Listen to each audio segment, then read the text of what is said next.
I sat in my usual corner at the brunch spot my family frequented every weekend, the bitter scent of coffee lingering in the air. The cup before me had long gone cold, but I kept stirring it absent-mindedly, a habit that had become my anchor in moments like these. My fingers tightened around the spoon as Vivien's voice cut through the cafe like a blade, sharp and unrelenting. "You know, Eleanor," she laughed, her tone dripping with mockery, "it's kind of hilarious how someone in their 30s can still not have a real job." Her words echoed unnaturally loud, drawing faint glances from nearby tables. My mother murmured awkwardly, "Vivien, don't be like that," but her plea was drowned out by Vivien's shrug, her diamond ring catching the morning sunlight and casting a glare that felt almost intentional. To her, silence was proof of failure. And I was the embodiment of everything she despised, quiet, invisible and seemingly aimless. I didn't look up. I didn't need to. I could feel the weight of their assumptions pressing down on me, suffocating yet familiar. No one asked what I thought, what I'd built, or why I chose this path. They only saw the quiet girl who never spoke up at family gatherings, the one they assumed had nothing worth saying. But they were wrong. Behind my silence lay an entire world, one none of them could imagine. As Vivien continued her tirade about her now-defunct accounting firm, my mind drifted back to a memory etched deep into my soul, my 12th birthday. I remembered sitting alone at the dining table, the flickering candles on my cake casting weak shadows across the room. Everyone else was crowded around Vivien, cheering as she burst into the living room holding a giant gold trophy. "Our baby just won the state dance competition," my mom had exclaimed, wrapping her arms around Vivien while I sat silently, unnoticed. I didn't even bother blowing out the candles. What was the point? My wish wouldn't come true anyway. That day marked the beginning of something inside me, a resolve to carve out my own space, far from the spotlight Vivien so effortlessly commanded. While she dazzled audiences with her performances, I retreated to my room, opening the old laptop Dad had given me the year before. I spent hours taking apart toys to see how they worked, reverse engineering video games and teaching myself to code. It wasn't glamorous, but it was mine. My mom used to say, "Eleanor can sit for hours and you won't hear a sound." My dad joked, "We've got a firework and a flashlight in this house. Guess which is which?" No guessing needed.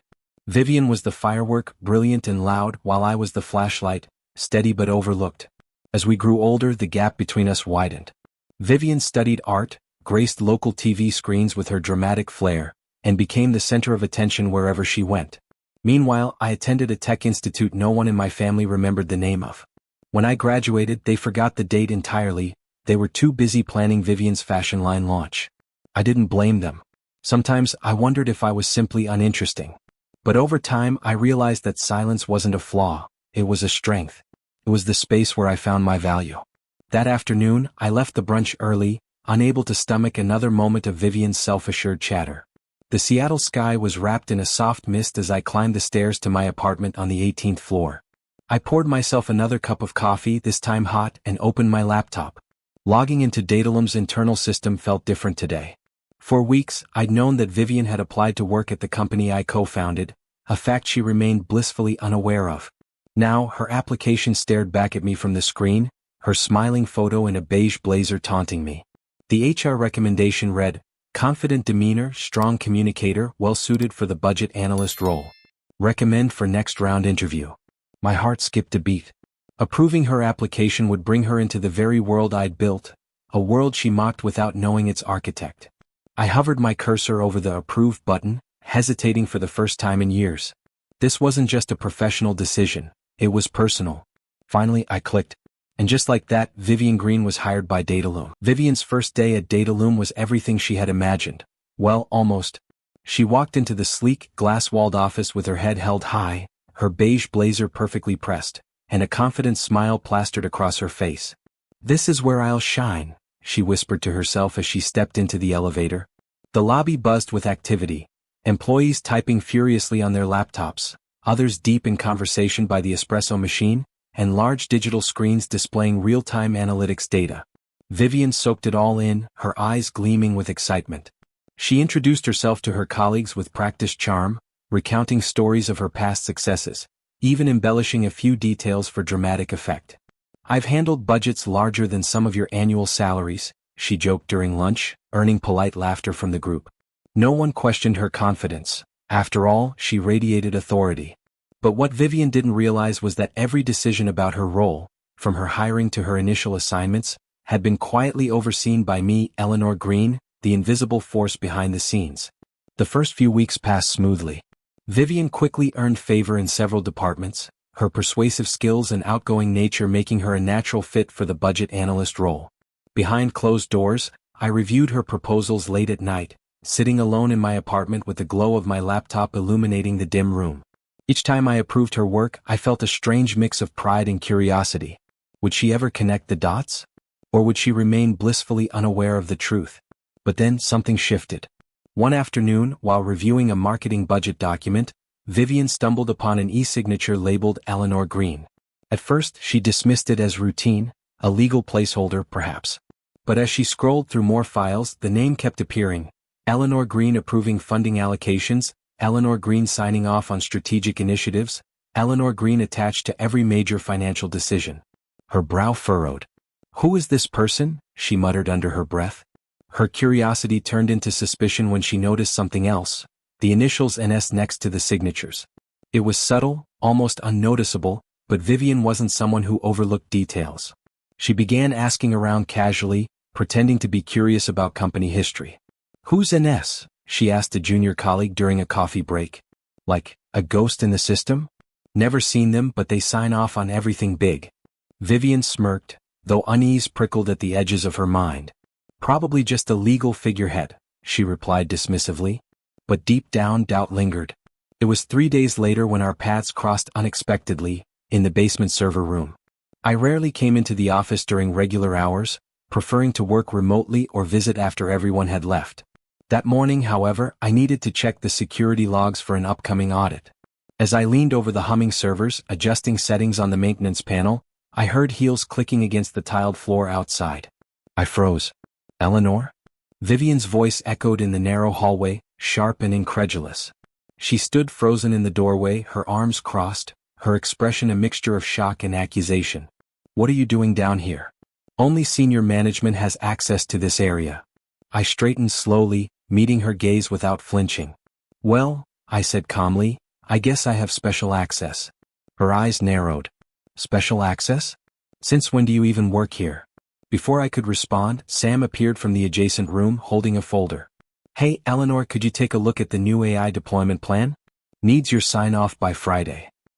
He glanced at Vivien briefly before focusing back on me, completely oblivious to the tension crackling between us. I took the folder without hesitation, my movements deliberate. Vivien's eyes darted between me and Sam, her confusion morphing into suspicion. There was no need for words. I knew in that moment the seed of doubt had been planted. That evening I sat at my desk, staring at the glowing screen of my laptop. A notification popped up from HR. Internal access request from account Vivien Green. My heart skipped a beat.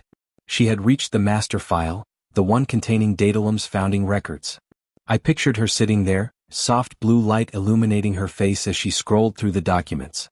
Eleanor Green and Samuel Fletcher, 50-50 ownership. Role description, Chief Technical Architect. I knew exactly how she would react. When Vivien was shocked, she didn't scream or cause a scene. She went silent, but her eyes blazed with intensity. And now, those blazing eyes were fixed on my name, the proof undeniable. The confrontation came 2 days later in the office pantry. Vivien stood alone, gripping the edge of the counter, staring at a printed page. I approached cautiously. "You okay?" She turned, her eyes locking onto mine, furious, confused, searching for answers. "Eleanor," she said, her voice tight, "you're the co-founder." I didn't answer immediately. I simply nodded. "How long?" she demanded. "Since the beginning," I replied, my tone calm. "Sam and I started this company in a tiny room near Capitol Hill. Back when you thought I was unemployed." Vivien laughed bitterly, half disbelief, half self-directed irony. "So all this time you were signing my paycheck. I worked under you." I nodded again. "Not out of pride, Vivien. Just doing my job. You're capable, so I approved your promotions. If you weren't, I'd have done the opposite." She fell silent, her eyes dropping to the floor. I pulled a sheet from my pocket. A budget plan for an upcoming initiative on tech education for underprivileged kids. "We're launching this soon. If you're interested, I think you'd be a great fit." She didn't take the paper, but her eyes changed. Something had shifted. I turned to leave, giving her space. For the first time in years, I saw in her eyes not scorn but a silent question. How many times had she misjudged her little sister? The confrontation in the pantry felt like a storm brewing beneath the surface. Vivien stood frozen, her fingers gripping the edge of the counter as though it were the only thing keeping her grounded. Her eyes burned with confusion and anger, but there was something else too, a flicker of vulnerability she hadn't shown before. So, she began, her voice tight, you've been pulling the strings all along? Approving my promotions, signing off on every decision I thought was mine to make. I took a deep breath, choosing my words carefully. Vivien, I never did any of this to undermine you. If anything, I wanted you to succeed. You're capable, more than capable, and I believed in your ability to contribute to the company. Believed in me? She snapped, her tone sharp. Or just used me without letting me know who I was really working for? It's not about using anyone, I replied calmly. It's about doing what needed to be done. I didn't hide because of you, I chose silence because that's how I work best. Not everything needs applause to be valuable. Her jaw clenched, and for a moment I thought she might storm out. Instead, she let out a bitter laugh, shaking her head. You know, Eleanor, I spent years thinking you were insignificant. That you were hiding because you had nothing to show. And now, she trailed off, her voice cracking slightly. Now I find out that you're the reason I even got this far. I'm sorry if finding out feels like a betrayal, I said softly. But it wasn't personal. It was just business. Just business, she repeated, her tone hollow. Right? There was a long pause, heavy with unspoken emotions. Finally, Vivien looked up at me, her expression softer but still guarded. Why are you telling me this now? Why not keep pretending you're some invisible figurehead? Because secrets have a way of coming out eventually, I admitted. And because I think it's time we stopped seeing each other through old lenses. You've always seen me as the quiet sister who fades into the background. But maybe it's time you saw me for who I really am. She didn't respond immediately, her gaze dropping to the floor. After a moment, she nodded slowly, though I couldn't tell if it was acceptance or resignation. That night, I sat alone in my apartment, staring at the city lights reflected on Lake Union. The 5-year anniversary gala loomed ahead, and Sam had insisted I attend, not just as a co-founder in name, but as someone visible, tangible. For years, I'd avoided stepping into the spotlight, preferring to let my work speak for itself. But now, with Vivien knowing the truth, staying hidden felt dishonest somehow. The next evening, I stood backstage at the glass building overlooking the lake, adjusting the hem of my black dress. My heart pounded in my chest, not from excitement but from dread. This wasn't me, this wasn't who I was supposed to be. Yet here I was, preparing to step into the light for the first time in front of hundreds of employees. Sam leaned over, his grin reassuring. You ready? No, I admitted quietly. But does anyone ever truly feel ready for moments like these? He chuckled. Probably not. But trust me, they'll see you the way I do, the backbone of this company. As the MC introduced us, I felt the weight of every eye turning toward me. When I stepped onto the stage, the applause erupted louder than I expected. It wasn't mocking or forced, it was genuine, electric. For the first time, I allowed myself to acknowledge the impact I'd made, not just as a coder or strategist but as a leader. I glanced toward the back of the room where Vivien stood frozen, clutching a champagne glass she hadn't touched. Her face mirrored the shock I'd felt when I realized the magnitude of what Sam and I had built together. In that moment, I knew she understood, not just my role in Dataloom but the strength it took to stay silent while others doubted me. When I spoke, my voice trembled slightly but I pushed through. Hi everyone, I'm Eleanor Green, and I guess for many of you, this is the first time you've actually seen me. A wave of laughter rippled through the crowd, warm and welcoming. I'm not great at public speaking and I never imagined I'd be up here.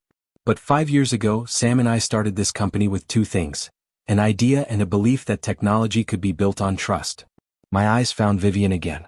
She was still standing there, no longer holding her drink, her gaze fixed on me as though trying to piece together the fragments of a stranger wearing the face of someone she once knew.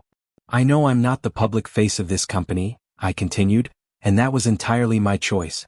But today I felt I owed you my presence, not for fame but out of gratitude. The applause rose again, louder this time. I nodded in thanks, then stepped back to let the ceremony continue. As the lights shifted to dinner, I scanned the room one last time. Vivien was gone. Back in my apartment later that night, I replayed the live stream of the event on the company website, skipping ahead to my speech. I didn't need to watch it again, I just wanted to know one thing. In that moment under the spotlight, what had Vivien seen? A stranger? Or the little sister she once believed would never amount to anything? 2 days later, I arrived at the office earlier than usual, carrying a small walnut box I'd kept since college. Inside, I placed a navy linen-covered notebook, a black ink pen, and a handwritten card. It took me over an hour to write just a few lines. Not fancy, not poetic, just honest.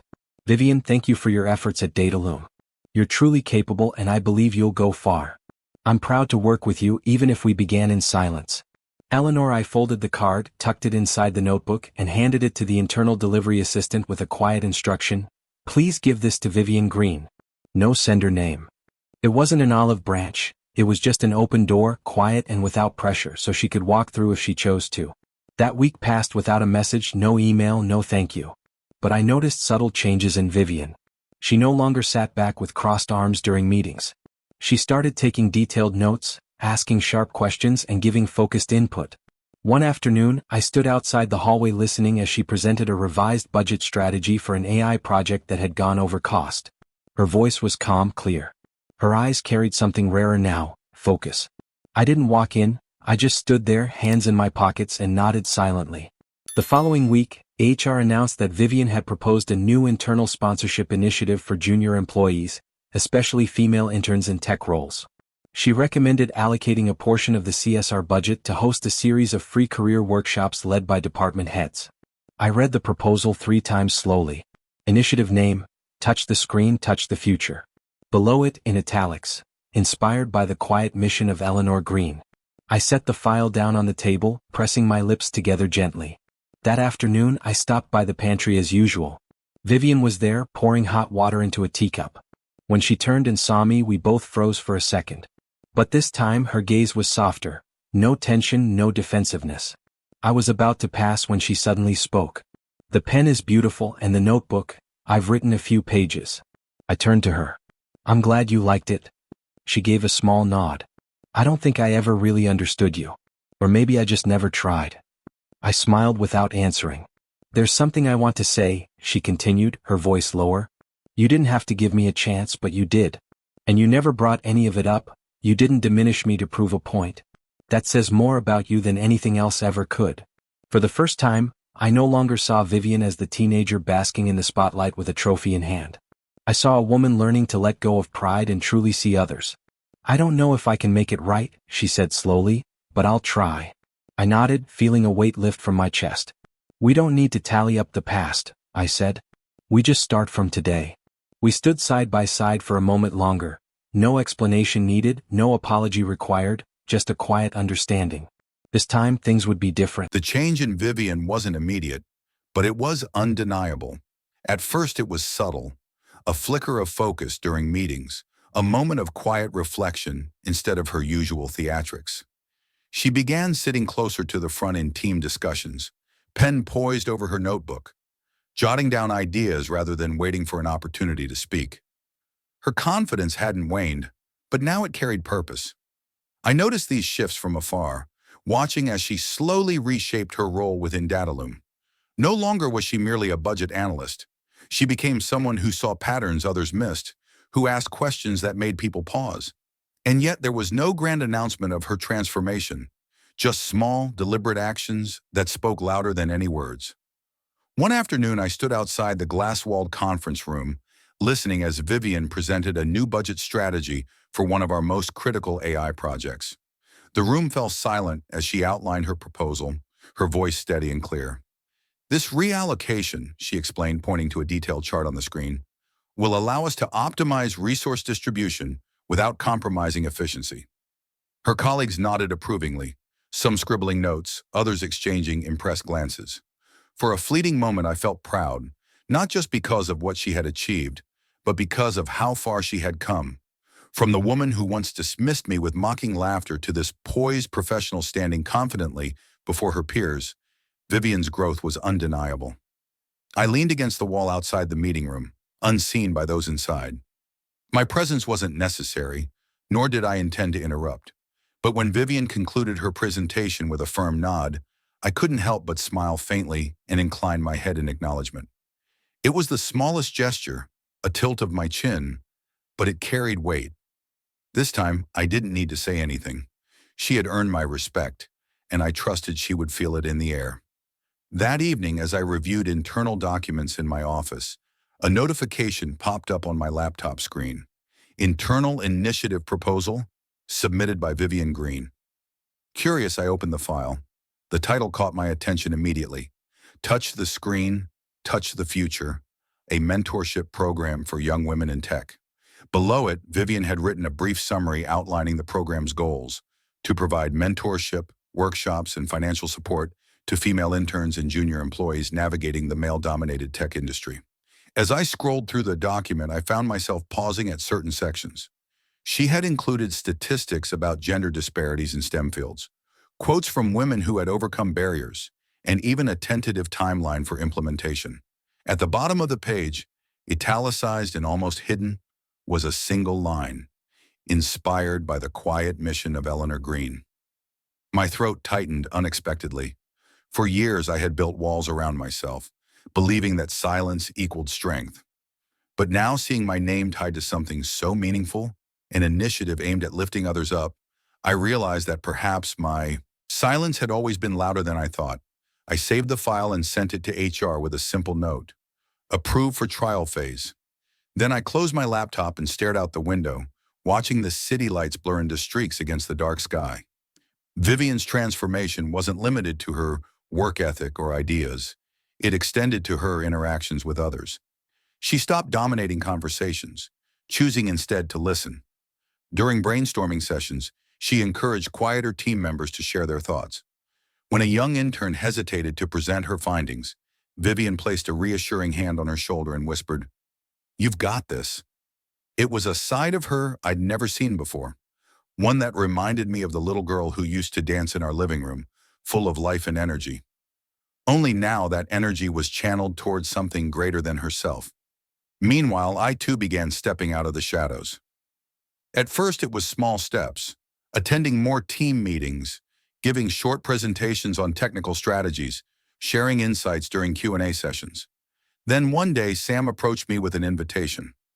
"How about you do a talk at the upcoming tech summit?" he suggested casually, as if asking whether I wanted coffee. I froze, my fingers hovering above my keyboard. "A talk? In front of everyone?" "Yeah," he replied, grinning. "You're Eleanor Green, co-founder of Dataloom. People want to hear your story."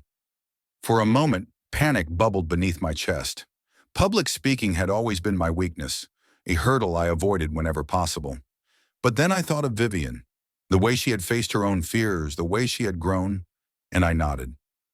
"Okay," I said softly. "I'll do it." The weeks leading up to the summit were nerve-wracking. I spent hours crafting my speech, rewriting sentences until they felt right. On the day of the event, I stood backstage, adjusting the hem of my blazer nervously. The auditorium buzzed with anticipation, filled with hundreds of eager faces. When my name was called, I stepped onto the stage, the spotlight warm against my skin. For a brief second, I scanned the crowd, searching for a familiar face. And then I saw her, Vivien, sitting near the back, her eyes fixed on me, unwavering. I took a deep breath and began. "Hi, I'm Eleanor Green, and for many years I chose to stay behind the scenes. But today, I'm here to tell you that being invisible doesn't mean you're insignificant." By the time I finished, the applause echoed through the hall like thunder. As I stepped off stage, Sam patted my shoulder proudly. "See? You're unstoppable." But the reaction I cared about most came later that night, when I received a message from Vivien. "I watched your speech. You were incredible. Thank you for showing me what true strength looks like." The next morning, I arrived at the office early, intending to review the final details of Vivien's mentorship program. On my desk, however, I found a navy linen-covered notebook, the same one I had given her weeks ago. Inside, she had written several pages, each filled with reflections and gratitude. "Eleanor," she began, "thank you for teaching me that success isn't about noise. It's about impact. I don't know if I can ever fully express how much I admire you, but I hope my actions will speak for themselves. This is just the beginning." I closed the notebook gently, feeling a warmth spread through my chest. It wasn't forgiveness, not entirely, but it was understanding, mutual, and profound. Later that day, as Vivien walked past my office, she paused briefly, catching my eye. Without a word, she gave me a small nod. I returned the gesture, and for the first time in years, the space between us felt lighter, freer. We weren't perfect sisters. We probably never would be. But we were learning to see each other clearly, to grow together despite our differences. And sometimes that was enough. 2 weeks after the gala, I found myself sitting in my usual corner at a cafe near Lake Union. It was early morning and the streets were still quiet, save for the occasional jogger or cyclist passing by. My coffee sat untouched on the table, steam curling upward like whispers fading into silence. Despite the calm surroundings, my mind buzzed with fragments of recent events. The look in Vivien's eyes during her presentation, the weight of her acknowledgement, and the subtle shift in our dynamic. I didn't expect her to confront me so soon. The bell above the cafe door jingled softly as Vivien walked in, dressed simply in jeans and a sweater, her hair tied back without its usual flair. She hesitated for a moment, scanning the room until her gaze landed on me. Her steps faltered slightly but then steadied as she approached. "Mind if I sit?" she asked, gesturing to the chair across from me. I shook my head, gesturing for her to join. "Not at all." She slid into the seat, placing a small notebook on the table between us, the same navy linen-covered one I had given her weeks ago. Its edges were worn now, evidence of frequent use. For a long moment, neither of us spoke. The silence stretched thin, fragile yet unbroken. Finally, Vivien exhaled sharply, breaking the tension. "I owe you an explanation," she began, her voice softer than I'd ever heard it. "For years I thought I knew everything, about success, about life, even about you. But I was wrong. Dead wrong." Her words hung in the air, raw and unfiltered. I waited patiently, letting her continue. "You built something incredible, Eleanor," she said, her fingers tracing the edge of the notebook. "And instead of seeing it, I mocked you. I called you invisible when, in reality, you were shaping the world around me without needing applause. That takes strength I can't even begin to understand." I leaned forward slightly, meeting her gaze. "You don't have to justify yourself to me, Vivien. People grow. What matters is how we move forward." "But I do," she insisted, her tone firm. "Because understanding isn't just about moving on, it's about owning up to what you've done wrong. And I treated you like you didn't matter. Like your choices weren't valid because they didn't fit my idea of success." Her admission startled me, not because it was unexpected but because of the depth of emotion behind it. Vivien had always been confident, sometimes to a fault, but this vulnerability was new, a side of her I hadn't seen before. "I'm sorry," she whispered, her voice trembling. "I'm sorry for underestimating you. For laughing when I should have listened. For thinking that being loud meant being right." There was no need for her to say more. In that moment, I saw not just my sister but a woman who had confronted her own flaws and emerged stronger. I nodded slowly, offering her a faint smile. "Thank you," I replied. "That's enough." The next Sunday, our family gathered at the brunch spot we frequented, a ritual unchanged despite the shifting dynamics among us. As always, Vivien arrived late, though this time her entrance lacked its usual dramatic flair. She slipped quietly into her seat, nodding briefly at everyone before turning to Uncle Henry, who had already launched into his usual banter. "So, Eleanor," he chuckled, leaning back in his chair, "still hiding behind those computer screens? Or are you finally ready to show us what you've been working on all these years?" Before I could respond, Vivien interjected firmly. "Uncle, Eleanor isn't hiding. She's building. And honestly, she's smarter and more capable than anyone I know, including myself." The table fell silent, forks pausing midair as all eyes turned to her. Vivien didn't flinch.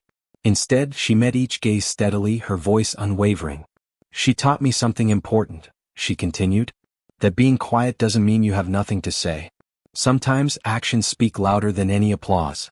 And Eleanor's actions have shaped Dataloom, our family, and even me in ways none of you realize." My mother reached over, squeezing my hand gently. Aunt Laura nodded approvingly, while Uncle Henry looked momentarily stunned. For once, the spotlight wasn't on Vivien, it was on me. I tilted my head slightly, giving Vivien a grateful look. No words passed between us, but the understanding was clear. This wasn't just a defense, it was an acknowledgement. After the meal, as people began dispersing, Vivien lingered. She stepped outside with me, pulling her jacket tighter against the crisp autumn breeze. "We're not perfect," she admitted, her breath visible in the cool air. We probably never will be. But I want you to know, I'm proud of you, Eleanor. Proud of who you are, not just what you've achieved. Her words caught me off guard, warming something deep within me. I smiled, feeling lighter than I had in years. Thank you, Vivien. That means more than you know. As we stood there, the distance between us felt smaller, not erased entirely but bridged by mutual respect and understanding.